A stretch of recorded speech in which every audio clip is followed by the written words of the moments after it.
Just before we get going, I want to thank everyone for taking a courageous stand on behalf of our humanity at a time when it seems ridiculous to do so.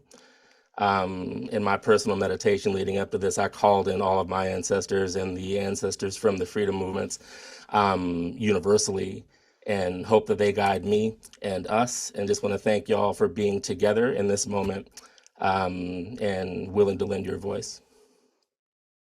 Thank you, Reggie. Hey, so welcome, welcome, welcome. I'm a little bit mesmerized just looking at you all coming on. Blessings and thank you so much for being here, each of you. Oh my gosh, friends. So this is Mind Our Democracy Together. And so glad to be in caring community. Those I'm seeing right now on Zoom and friends I know are on live stream. And I just want to say right from the start, there is a growing global movement we're all part of, and it can be described as love-based activism, activism that's rooted in compassion, in caring for each other, for our living earth, future generations. And it's not new. It's really the power behind truly transformational movements of the past. I mean, think of them. Freedom for India, removing apartheid in South Africa, the civil rights movement in the United States. Love is the essential ingredient for meaningful social change. And here we are. It's just so exciting to be together and explore the immediate actions at this crucial time that we can take together, and the vision for how we can energize this movement in the coming days and years and decades. So it all arises from presence, from our capacity for true presence. And in that spirit, we wanted to begin together with a short meditation. So wherever you are, just take these moments to arrive, and you might let your attention go inward. Take a few full breaths, really breathing, letting the breath collect your attention. Full deep breaths, and just noticing what might want to let go a little as you exhale.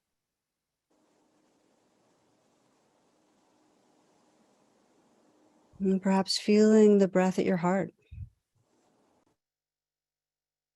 And being aware of the state of your heart right now. Just listening inward and sensing this moment, feeling our world, whatever is here, whether it's fear or distress or anger or hope or excitement, just whatever you're noticing, and know that it's welcome, that it belongs. Just regarding with that contact and presence and care. And under whatever mood is here, just asking, what are you most caring about? What really brings you here? What is it your wise heart most longs for in our larger world? You know, what's your aspiration? Is it for growing love in our world, more justice, integrity, freedom? For these moments, just open to the sincerity of caring. And as you do, sense how many in the past are known and unknown spiritual ancestors, how many, like you, have felt love for life, love for all beings, and have cared, have sought freedom, have sought justice, a more loving world. All those in the past and all those alive now on earth, all of us here, all of those who are young or old, all identities on all continents, just feeling our great concern, our love, our wanting to repair, our wanting to heal. And all those in future generations, that same passion and care, so that you can sense yourself as a flow through this river of loving care moving through you, just belonging to these past, present, future currents, this shared heart space. L.R. Nost writes, "Do not be dismayed by the brokenness of the world. All things break and all things can be mended, not with time, but with intention. So go, love intentionally, unconditionally. The broken world waits in the darkness for the light that is you."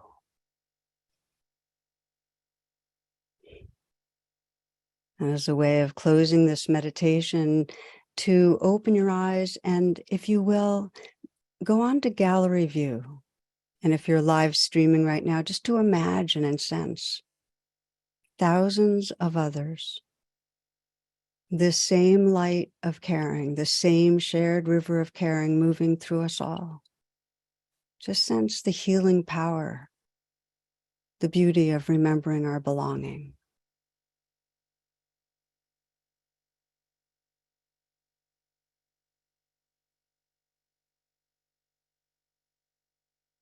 And continuing to sense the spirit of that togetherness, I want to introduce our MC for the evening, my friend and colleague, Reggie Hubbard. And Reggie is a committed yoga and meditation practitioner, a teacher, and spiritual activist whose life work sits at the intersection of bringing more peace and balance to activists and guiding the spiritual community toward being more engaged, concerned citizens.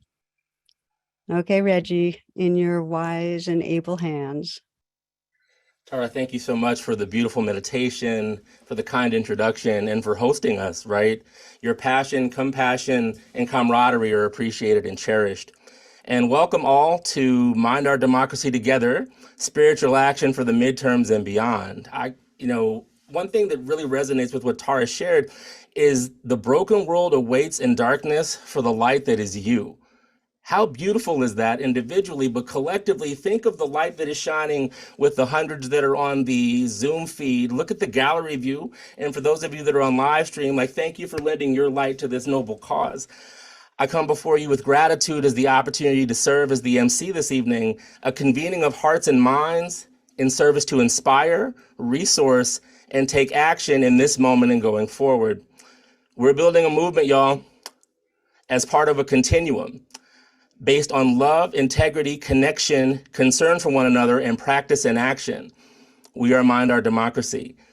We're a community of practitioners committed to exploring how we can reimagine a world that is more humane, kind, and as wonderfully articulated by Young Pueblo, a world that is more structurally compassionate by design. We invite you to join us on the socials, so Facebook, Twitter, and Instagram, Mind Our Democracy.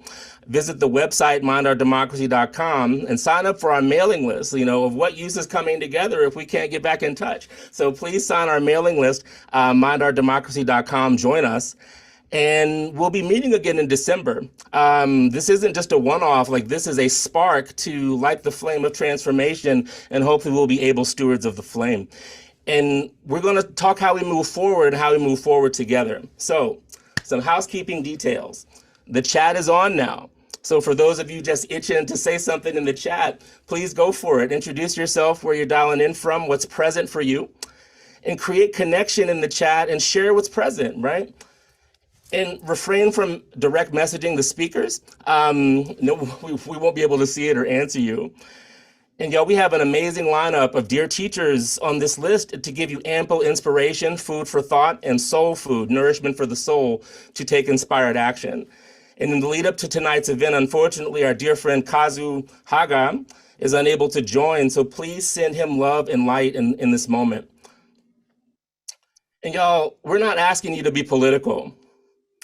We're asking you to be compassionate and take action in service to being a force of love-based activism in the world.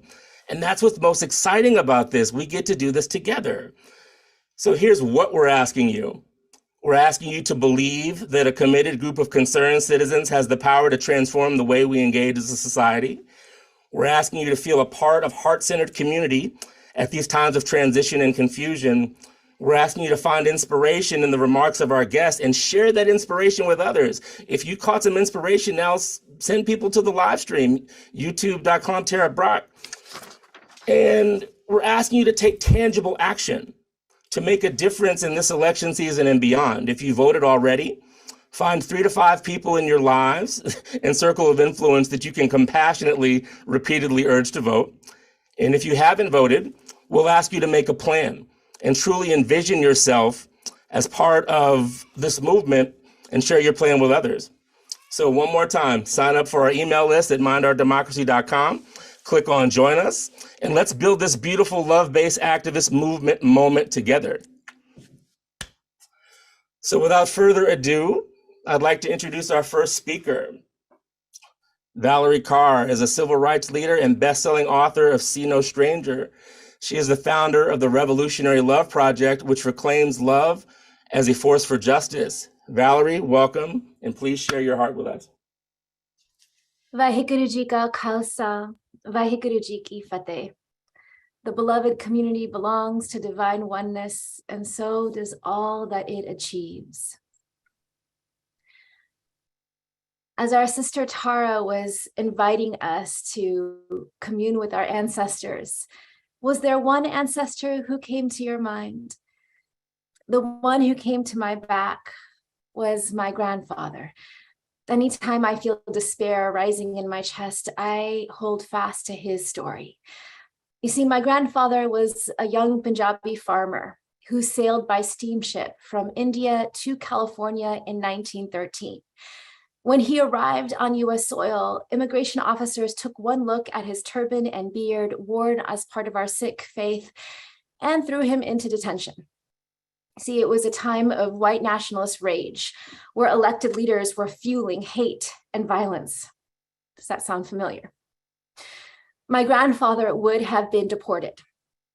I would not be here with you tonight if it weren't for the intervention of a white lawyer, a man who chose to see my grandfather as a brother and filed a writ of habeas corpus that helped free my grandfather on Christmas Eve of 1913. My grandfather settled down in the heartland of California as a farmer, and he gave his blood and sweat to this soil. Still, it took decades of organizing for him and other dark-skinned immigrants like him to win the right to vote. By the time my grandfather was finally allowed to become a citizen of the United States, he had a long, white, flowing beard. But he never missed an election. Even when he was old and frail, even when he couldn't walk, my father would scoop my grandfather up in his arms and carry him to the polls, just so he could cast his ballot. My grandfather had every reason to give up on this country, every reason. But he chose to stay in the fight. He chose to stay in the labor. For us, for me, for you. What kind of ancestor do you want to be? For here is what I know to be true, my loves. The future is dark. Is this the darkness of the tomb or the darkness of the womb? It is both. We have lost so much, we are losing so much, and yet to stand in our grief and our despair and have the audacity to lift our gaze and see what we may not be seeing before. Thousands of people, millions of people waking up to the fact that we belong to one another, being brave with our love, standing in our humanity, laboring for the world that is longing to be. That is what is giving me hope tonight. So I am here tonight because I choose to labor for that multiracial democracy that is waiting to be born. That world where we are living sustainably with the earth that is waiting to be. And I believe that every single one of us has a particular role in the labor. You see, the greatest social and political crises of our era, they are rooted in a deeper spiritual crisis, a constriction of the human heart, the choice to stand for some of us instead of all of us, in policy, in word, and in deed. And that means, yes, we need sound government and we need just institutions. And the only way those just policies will last is through a shift in culture and consciousness, a way of being, a way of seeing that leaves no one outside of our circle of care, a revolution of the heart, what I call revolutionary love. This is why I believe revolutionary love is the call of our times. That is the movement that we are building. That is the labor that we will stay faithful to. And I am so honored to be in the labor with you. And so as we head toward the election, I invite you to remember the wisdom of the midwife. Breathe, my love, and then push. Thank you so much.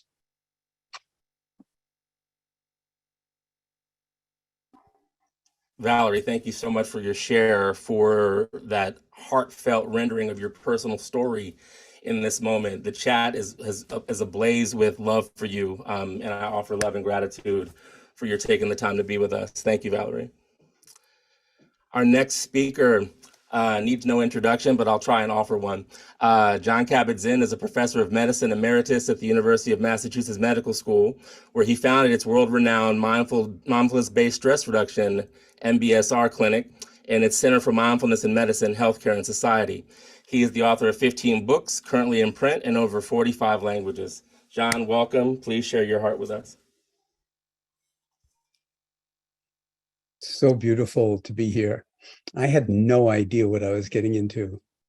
It just sounded like it was something where we were going to encourage each other to go to the polls and bring a lot of other people with us, because there's no question that the stakes in this particular election are huge. And so we do need to get ourselves and everybody else to the polls as a radical act. Now, for a community that, as I understand it, is grounded in meditative practice, let's remind ourselves perhaps that taking your seat in the morning is a radical act. Taking your seat on your cushion or on the chair and dropping into the present moment is a radical act of sanity, a radical act of love, basically. And it, of course, it doesn't end on the cushion any more than the cushion has anything to do with practice. It has to do with life itself, expressing in every moment. So it's not like we need to become radicalized. We have always been radicalized. There's no way to actually care about liberation without seeing, excuse me, how unliberated our own minds, never mind the society that we construct for ourselves, can be.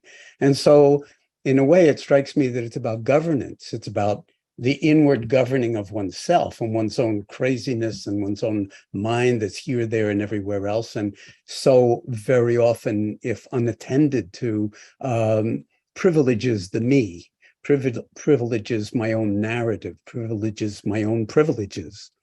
And instead to recognize that that's a force of ignorance and delusion operating right here in our own minds and hearts, and that it's possible to actually recognize that your awareness of it has never been caught by it. So it's not like you have to get free. It's recognizing we are already free if we actually recognize that we were never really conditioned by all of this conditioning. And that means that outwardly speaking, we can bring meditation to the world, because if we need to learn to govern ourselves, to live a life of integrity and justice and caring, then we also need to learn how to govern each other and ourselves collectively, because otherwise there's no community, there's no Sangha. And we now know on this planet that there's only one Sangha. It's the Sangha of life itself. And that our precocity is so outrageous that we're capable of actually destroying that which is that which we depend on the most in order to actually live and pass life on to future generations in a way that's actually livable.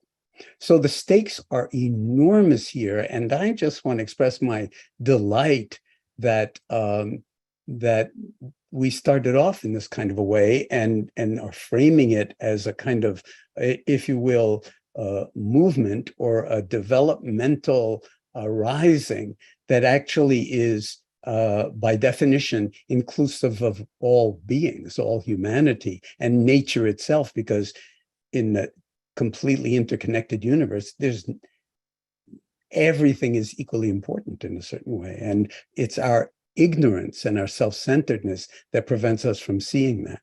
Now, when we make decisions in the voting booth, they are imperfect decisions because we are all, in some sense, imperfect and just doing the best we can. And so the challenge here, it seems to me, is that we need to act in ways that embody integrity on every level, including voting, as if our lives depended on it, because certainly our way of life and our democracy and our sense of possible freedom for all people, imperfect as it is in the way we have laws, but let's not forget, the word dharma actually means lawfulness. So we can actually work to bring a certain kind of lawfulness that transcends the laws that we're capable of getting out of the Congress in any particular moment, and actually demanding a certain kind of recognition of a lawfulness that's based on compassion, that's based on non-harming, and that's based on recognizing the Buddha nature, if you will, or the true nature or the beauty in every single one of us. And I consider that to be an absolute love affair. And so rather than being one more thing we have to do to just save the world, the very fact of engaging in the love affair is, in fact, recognizing that the world doesn't need saving. We just need to wake up.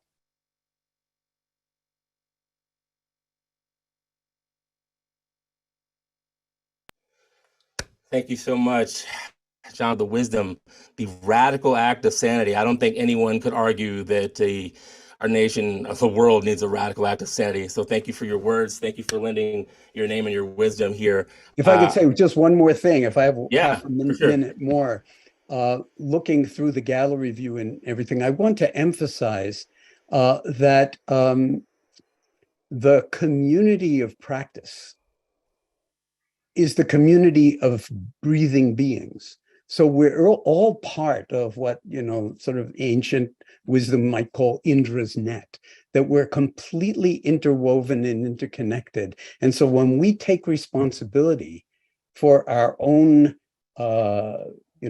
potential for wakefulness, it's infectious. It's like COVID.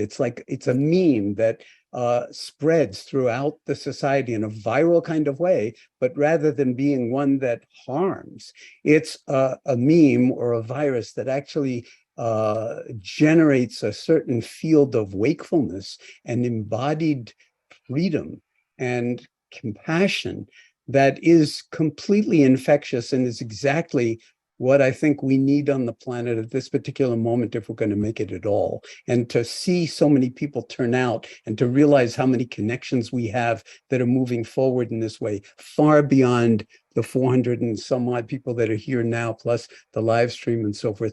We are part of some gigantic movement that is basically unstoppable unless we lose heart ourselves. Thank you for that. I want to just say to that, to the notion of it being infectious, shout out to the 1,000 people on live stream, hopefully more logging on. And our next speaker needs no introduction from me. Just deep gratitude to Konda Mason for her labor in this movement writ large, but this movement specifically, Mind Our Democracy. For those who need a better introduction, Konda is a East Bay Meditation Center and Spirit Rock mindfulness teacher, passionate about social and ecological regenerative ways of living on the planet. She encourages our moral imagination in discussions concerning land, race, money, and spirit. Konda, please engage our moral imagination with your wisdom. Okay, am I unmuted? I am. Thank you. Thank you, Reggie, and all the speakers before me. I'm feeling everyone so deeply. It's 3:23 in the morning, and I'm awake because my great-great-grandchildren won't let me sleep. My great-great-grandchildren ask me in dreams, What did you do while the planet was plundered? What did you do when the earth was unraveling? Surely you did something when the seasons started failing, as the mammals, reptiles, birds were all dying. Did you fill the streets with protests when democracy was stolen? What did you do once you knew? That is the beginning of a poem by my dear brother friend, Drew Dillinger, called Hieroglyphic Stairway. What did you do once you knew? I think about that all the time. It is my motivating factor. What did you do once you knew? This is a moment of knowing. This is a moment of waking up. This is a moment of us really becoming alive within the body politic. And people have already spoken to how crucial it is, how important it is. This love-based activism, this revolutionary love, it is a movement that has so much history, as Tara pointed out, so much history. I think about, and the ancestors, the talk of the ancestors, who came to my mind too, was my grandfather who I never met, who was run out of Alabama by the Ku Klux Klan one night and took my father as an infant. Took my father as an infant to California, where I grew up in California. They said, get out of the South. Don't ever have to go back there. And now I live in Louisiana, in the heart of it. And it's my time to be here. It's my time to do this work. The ancestors are screaming at me. They're not whispering anymore. They are literally pushing me. And I say to you to listen, to do that deep listening, that this work, this mindfulness work that most of us hopefully are participating in, it allows us to get that space for us to listen. And if we really listen well, you may hear the voices of your ancestors who have worked so hard for the democracy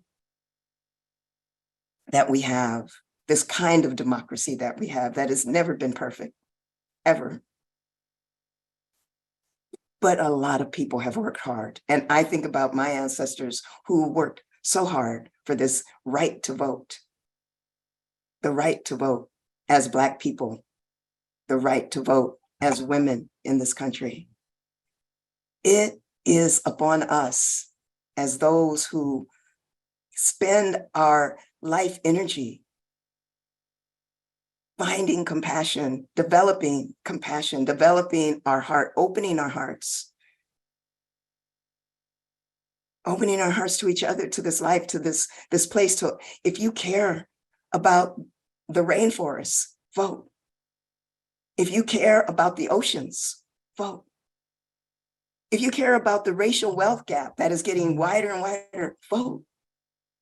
That's what we're called to do with our care and our love and our revolutionary love, as we've been calling it. It's that time to wake up and to get involved, to act. This midterm election is crucial to our democracy.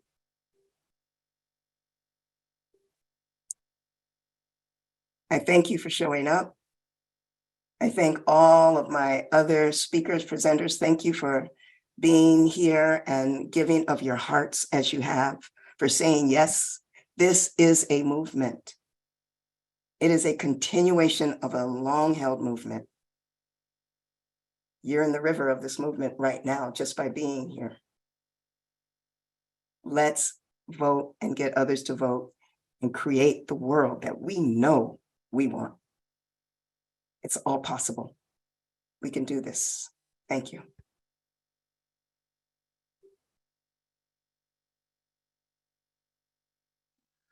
Konda, thank you. Deep bow to your poetry, to the calling in of the ancestors, to the heartfelt share that you offered. And thank you, Jon. Thank you, Tara. Thank you, Valarie. And y'all and if the chat's not back on, could it please come back on?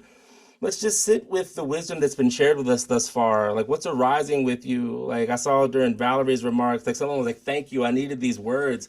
Anyone else feeling that way, right? You know, we're coming together in community, holding joy and sorrow simultaneously so we can reimagine a heart-centered world as opposed to whatever's happening right now.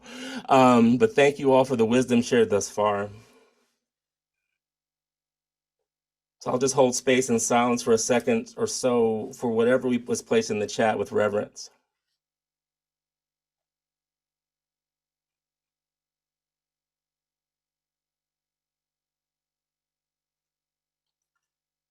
And for those of you on the live stream, just send me a telepathy. I'll pick up what you're saying, right? So just like, let's get involved in spiritual imagination and just share the excitement of what's happening right now. And let's take a pause here to transition from the space of inspiration to the realm of action. So as your resident organizer here, we want to give you some direct things that you can work on. So how will we take what we've learned in this moment and pay it forward? You can still direct people to the YouTube page or have them watch us in real time. Remembering that tonight is a movement for love-based activism, stay engaged. So let's get on our mailing list, mindourdemocracy.com, join us. Again, I'll say that for those for whom maybe you didn't hear me the first time, join our mailing list, mindourdemocracy.com/join us. We invite you, your friends, and your friends' friends to join us on the socials. We invite you to join the list, but we also, now that we've heard a lot in tonight's program saying go vote, let's put some skin on that skeleton, right? So what does it mean to go vote? Oh, for many of us, that's as useful as saying go meditate and then offering no guidance. I mean, that's crazy.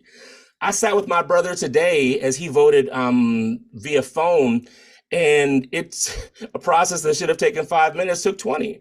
But because we did it together, we were able to have inside jokes and those sorts of things and navigate the process. So it's in the spirit of making the process easier and in the spirit of integrity to community and commitment to resourcing one another here. Here's some questions I want you to consider if you haven't voted yet, or as you compassionately nudge your 3 to 5 friends to vote, or for my overachievers, you're 30 to 50, or you're 300 to 500, right? So just getting engaged people. So here's some of the questions. And all this information is on our website, mindourdemocracy.com/take action. Do you know where your polling location is? I mean, I'll share a personal story. Like, I thought, Mr. Democracy Engaged, social, spiritual dude drove up to the wrong polling place to early vote. I had a plan. I did my hair. I had a t-shirt on. Like, I had a plan aesthetically, but I went to the wrong polling place. Luckily, I had the flexibility in my schedule to be able to do it. But do you know where your polling place is? See, even I know. So I'm glad to be able to offer that. How are you going to get there? You're going to walk, drive, take the subway? When will you go? Morning, afternoon, evening, on the weekend, during the last day of early voting, on election day?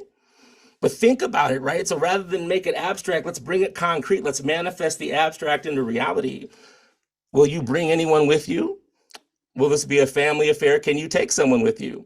If you've already voted, can you take someone to the polls? I see someone working in the polling place. Shout out to that. Do you need your ID to vote?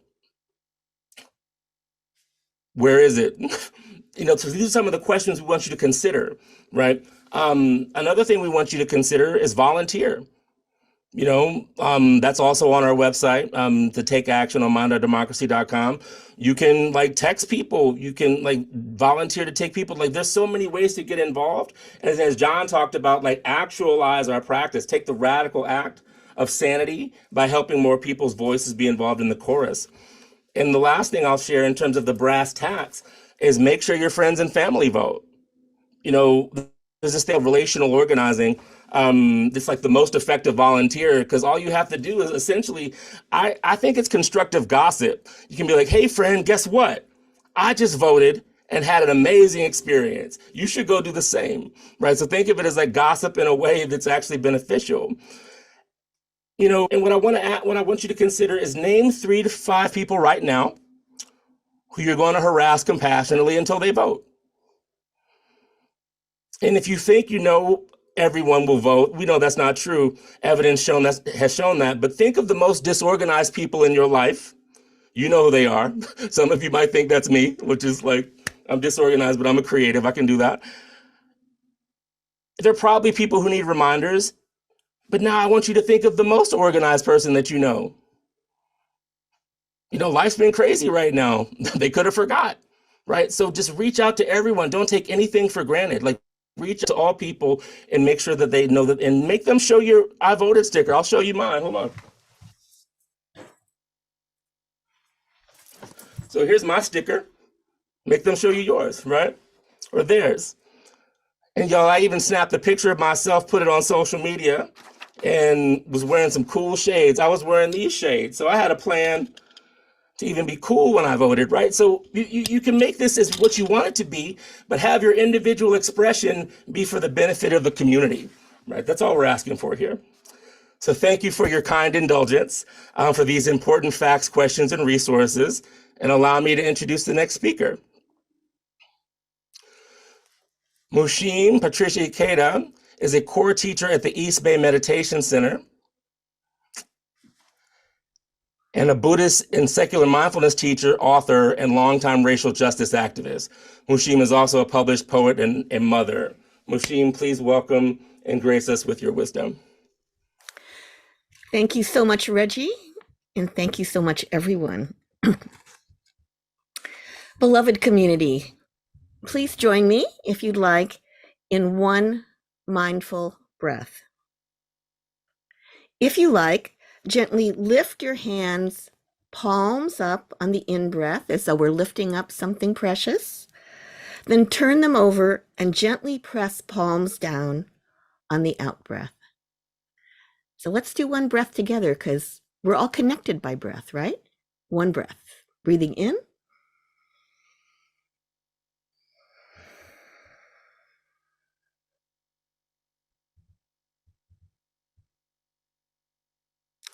And thank you for your practice. It occurred to me as I was listening to our previous wonderful speakers that, whoops, I prepared a talk that does not contain, I don't think, the word love. And that's because as a mother, as an auntie, as a Buddhist teacher, my world is one of love. It doesn't need to be said. Unless it does. I believe we are at a watershed in United Statesian history.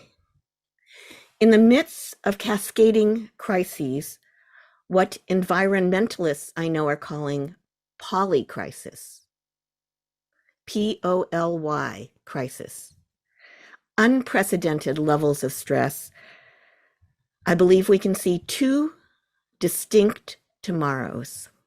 So this is not far away. Tomorrow. In one tomorrow, we continue. We continue to organize in community, to engage in principled struggle, to be mindful, thoughtful, and informed, and we vote. As spiritual people, we meditate, we do our yoga practices, we pray. And we engage joyfully with the work, the daily work of democracy. In the other tomorrow, there is little left to engage with because democracy itself has burned to the ground. Today, November 3rd, 2022, in A Closing Argument for Democracy by Tom Nichols in The Atlantic. The author spoke about President Biden, who, in his speech last night, quote, asked the rest of us to think about whether we can stop our system of government from descending into authoritarianism and violence. End of quote. I personally feel clear that in our current environment of viral disinformation and misinformation, getting out the vote is only part of what is needed. We need to understand the systems of oppression and power better. And I have faith. Together, we are creative. We are strong. We are strategic. And we are ready to see opportunities in openings. In any situation, no matter how oppressive, there are openings. And in those openings, if we're ready, there are opportunities. And we are ready to gain every learning from both endings and beginnings. Because the spiritual world is one in which everything is possible. In minding our democracy through the midterm elections and beyond, let us be alert to new possibilities, for they are assuredly present. Let us enter a state of readiness and informed action together.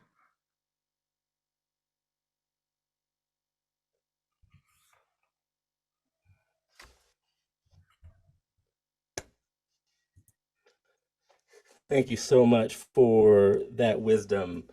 When we're ready to seize openings, and we are ready to seize openings and opportunities. I believe that. I believe with the nearly 2,000 people in real time that that's true. And I wouldn't be the organizer if I didn't say, if you haven't signed up for the mailing list yet, why haven't you done it yet? Like, please go for it. Mushim, thank you. Deep bow and gratitude for that wisdom. Our next speaker, I'd like to welcome Dan Harris. Dan Harris is the author of 10% Happier, the host of the 10% Happier podcast, and the co-founder of the 10% Happier meditation app. For 21 years, he worked at ABC News, where he anchored Nightline and the weekend editions of Good Morning America. And Dan, we'll talk about this offline, but if you worked on the Kerry campaign in 2004, I met you in that circus. So good to see you again in a less stressful circumstance. Dan, please share. When I was covering the Kerry campaign, I was having a conversation backstage with a United States senator at one of the events, and we got into a bit of a debate about the wisdom of the Iraq War. I was against it. He was for it. And at one point, he got up and pounded my chest and said, "You're a horse's ass." And that U.S. senator was Joe Biden. So that's going on my tombstone. He was correct in his diagnosis, but for the wrong reasons. I'm going to keep my remarks short, largely because I have a massive case of imposter syndrome being on the same stage as these incredible Dharma heavyweights. I'll just say that listening to all of the foregoing, I have been reminded of a recent trip that I took to India. I just got back on Friday, actually, and I spent a couple of weeks interviewing and filming with an obscure meditation teacher by the name of His Holiness the Dalai Lama. And the Dalai Lama has a great expression that has really had a huge impact on me.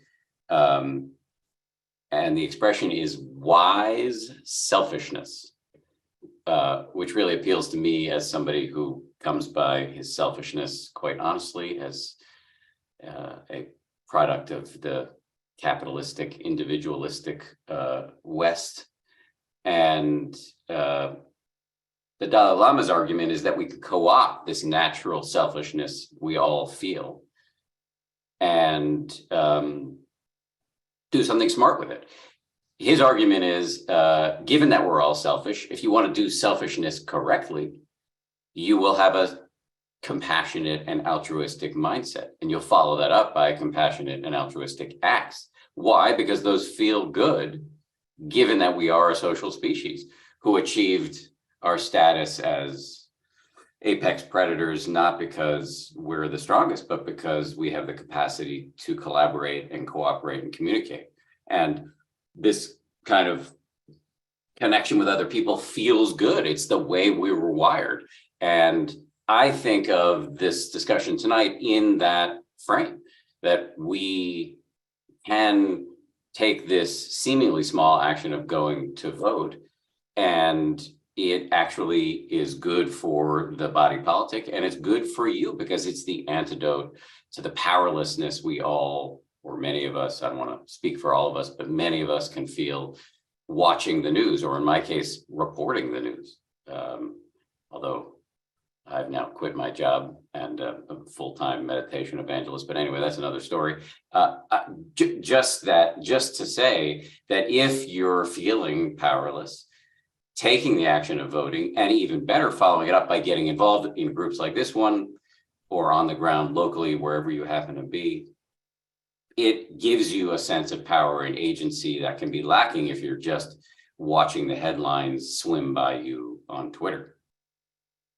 The final thing I'll say is just that the word love has been thrown around a lot. As somebody who's pretty devout anti-sentimentalist, I actually love the word love, but I like to think of it in a broad and capacious way as the evolutionarily wired capacity we all have to give a shit.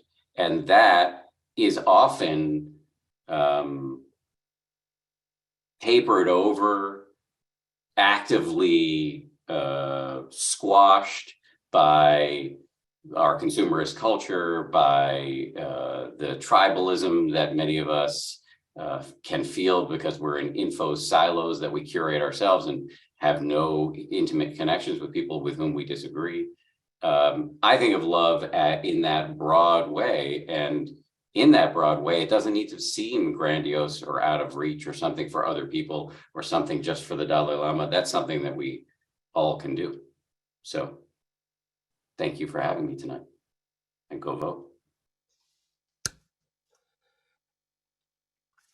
Deep gratitude, Dan, for the vignette and for the wisdom. And I consider myself as an avowed anti-sentimentalist as well. But love is so powerful, and love is the connecting force of the universe in the wise heart that we're seeking to unleash here tonight. So again, the broken record, if you haven't signed up yet, what's taking you so long? MindOurDemocracy.com, it's in the chat. And I'll say it slower for my friends on YouTube, which is still near 1,000. MindOurDemocracy.com/take-action/join us. Our next teacher, our next speaker, she and I were going back and forth in the blue green room about like mindfulness and jazz, and I just can't wait for Ruth to hear what you have to say. And let me give you a proper introduction. Ruth King is a meditation teacher in the Theravada tradition of Buddhism, the founder of Mindful of Race Institute, weaving mindfulness-based principles with an exploration of our racial conditioning, its impact, and our collective potential. Ruth is a celebrated author of several publications, including Mindful of Race, Transforming Racism from the Inside Out. Ruth, welcome. Please share your heart. Thank you so much. I can say that I'm bathing in the collective spirit of the offering so far, and I'm feeling tremendous gratitude for being invited and for all of the people that are joining us and those who wanted to be with us and are not, who will watch the video hopefully and continue to serve our collective. I think what I want to say is I just want to acknowledge how enraged I feel about how things are right now. And I also want to say that the rage I feel is something I can sit with. It's a comma, it's not a period. And what you do next is so crucial. So it's not a place where I stay, nor is it a place where I feel stuck, but it's an energetic that I allow to move through because it's a real happening when it's happening. So I'm pretty sure I'm the only one on this call that feels that way. And so I just want to acknowledge the chronic fatigue, the repetitive motion injury of my ancestors, just the fatigue that so many of us feel and have continued to work with. Democracy, in my mind, is an aspiration. It's not a fact. It's not there. It's not like we had it and we lost it. It's always something that we're working on, and we're not there yet. It's an existing system that was never really established with everybody in mind, so we have to make it so. You know, the act of voting is strategic and it's systemic. It's necessary in that regard because who gets elected literally impacts our day-to-day livelihood and our capacity to humanize and harmonize with ourselves. So it's a potent medicine to vote. And it's something many people have died for, many people continue to struggle for. I'm interested in us being educated voters. I want us to be conscious voters, to know what's on the ballot, to have a practice of studying the ballot, to know who you're voting for and what they stand for, to maybe use the paramis or some of the ways our precepts to kind of evaluate strategically and shrewdly who you're voting for and what they stand for. It's like Loretta Ross, who is the human rights activist, said, if it protects human rights, that's a system you need to build. If it violates human rights, that's a system you need to work to deconstruct. So it's important to think systems and structures that have this ripple effect that impacts our lives. I think these things are really important. I think we all inherit the unresolved of our ancestors. What they didn't finish, we embody. And through our practice of being still and being present, we can feel the truth of our inheritance. And it calls us, as Konda was saying, it calls us to a certain order. It calls us to a certain dignity and a deeper truth that really touches us in the heart in a really, really profound way. We need to embody the notion of spiritual practice, of love, of heartfulness through our actions. We've heard about that being an act of Sangha. So what's on the ballot? Can you take the time to really know it intimately? Can you see where greed, aversion, delusion is playing and see if that can't be uprooted through your choices? We're seed cells. We're planting seeds all the time. They're gonna bloom. And I saw something on Facebook that said, voting is not a Valentine, but a chess move. So when we don't have to love every aspect of the person to know that the act itself is strategic and it's about planting seeds that will bloom. That's what I love about this movement we're all here talking about. So I'll just leave you with that. And I also just want to say this last thing. If how you're voting doesn't go your way, it doesn't mean we've lost. It means we're still in a river together. I like what Tara and I talk about often, holding hands in this river together where we can't see clearly, but we're in it together and we're moving and swimming and in service to care. As hard as it might be, the heart is surrendered and open, and the eyes are wide as well. So thank you. Be a light and remember to vote. Thank you.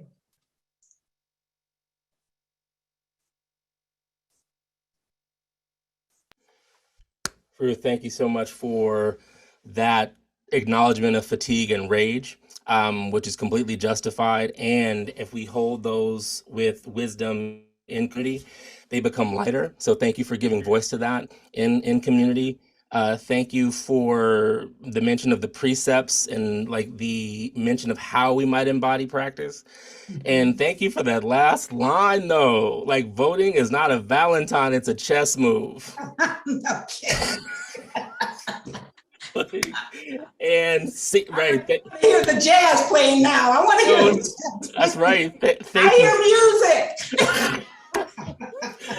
Ruth, thank you so much. Thank you so much. Thank And- you, all of you. Absolutely. So transitioning towards our conclusion, dear ones.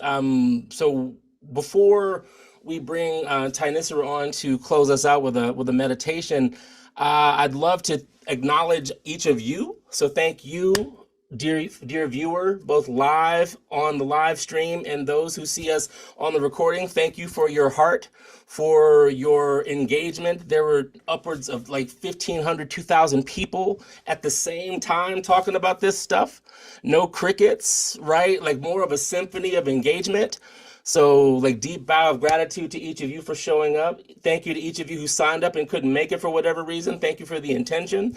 And again, broken record, but with heart and grace. MindOurDemocracy.com. Take action is where you find what to do. Mind Our Democracy, join us is how you can sign up for our mailing list when we re-engage in about a month or so. And we want to turn out for November 8th, and we're building momentum for long term. So we need you, you belong, and we look forward to re-engaging with you. You can learn more on Mind Our Democracy on Twitter, Facebook, and Instagram. And we're going to be playing again. So just know that this is not just a drop in the bucket. This is a drop in the river that we're holding hands together as we seek to reimagine our shared humanity. So with that, one other thing before I welcome Thanissara is that when she finishes her meditation, we want you all to stay on and engage. Like share what's present with you, like what came alive for you. What are you leaving behind? Right? So like, what are you carrying with you forward? What are you leaving behind that you brought to Sangha that doesn't serve anymore? We want to know, we want you to re-engage. And so the chat will be on after the meditation. And we hope that you have and I'm the organizer, so we hope that you connect as we seek to connect with you. And with that, I'd like to introduce our final speaker. Another wonderful mover and shaker behind this is Thanissara. Thank you. Lovely to have you here. A former Buddhist monastic meditation teacher and co-founder of the Dharmagiri Retreat Center in South Africa and the Sacred Mountain Sangha in California. She's the author of Time to Stand Up, a Buddhist manifesto for Earth, a poet and climate activist. Thanissara, blessings, welcome. Please take us home. Thank you so much, Reggie, and greetings, dear friends. Thank you all for being here. And at this time when we're invited to be more authentic and real than ever before. So yes, I would like to wrap us up and around in a meditation and just moving towards that touch into the larger zeitgeist of this moment. I have a few comments on that. So we are in a post-business as usual world. If we haven't made that shift yet, we are needing to make it very quickly now. So I believe that together we need to understand the implications of this so we can better embody and act on its reality. This means shifting at all levels of our life so that together we can explore and embody what this new curriculum means and align with it so we can implement what needs to be done, much of which we've already heard so beautifully from our friends and speakers. In the larger context of our global planetary emergency, this decade is the decider of whether we will increase or undermine the odds of our ability to inhabit a more inclusive and sustainable world. So this decade is critical. It's that consequential. And at the heart of this imperative, of course, as we're all focused on, is the importance of democracy. So thank you all for voting and engaging to the level that you can at the moment. And let's just keep increasing and deepening our engagement as we move on, whatever happens next week, to increase our odds within this evolutionary moment. And it is true that in the recorded memory of humanity, while we have met and survived great catastrophes, for the most part, we're in uncharted territory. However, we have powerful teachings, practices, guidance from the intuitive wisdom of the heart, and myriad courageous examples of overcoming oppression to uplift all. And we have the potent power of organizing through collaborative alliance. So I'm very glad that so many of us are joining forces to further the movement of love-based activism. This is really the shift we need to make. So right now, as we begin to move towards the ending of this beautiful session, let's take a breath and let's align with our heart's deepest intention while invoking the support of all realms to galvanize wise and effective action at this time, invoking all the awakened ones, the protectors, the Davic and elemental beings who guard and protect Earth, the spirit of Grandmother Nature, and the mysterious intelligence manifesting all. Aligning within this timeless stream of awakening, take a moment to breathe in its sweet dew nectar through your whole being, its present, timeless, ever here and now, suffusing your whole body with this sweet dew nectar, healing, transforming. And on an out breath, releasing the old wounds and stories and ancestral pain that no longer serves. Let us call on all beings at this time to join this river of evolutionary awakening, to suffuse all with a stream of golden healing light, dissolving all obstructions, releasing old stories that endlessly cycle through suffering. So with our breath, I invite you all breathing in deeply, suffusing healing awareness, breathing out, releasing. I invite you all to hold in your mind's eye all beings breathing together, suffusing all with the healing light of awareness, filling all with love as we elevate our collective consciousness, suffusing this beautiful earth and her sacred web of life.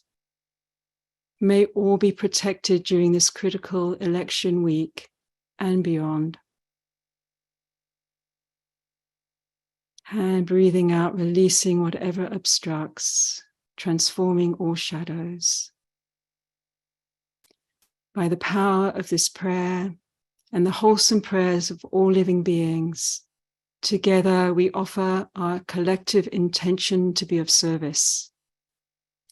Joining the song of the universe, breathing deeply, I invite you to join, sending this prayer so it may travel to wherever it's needed now.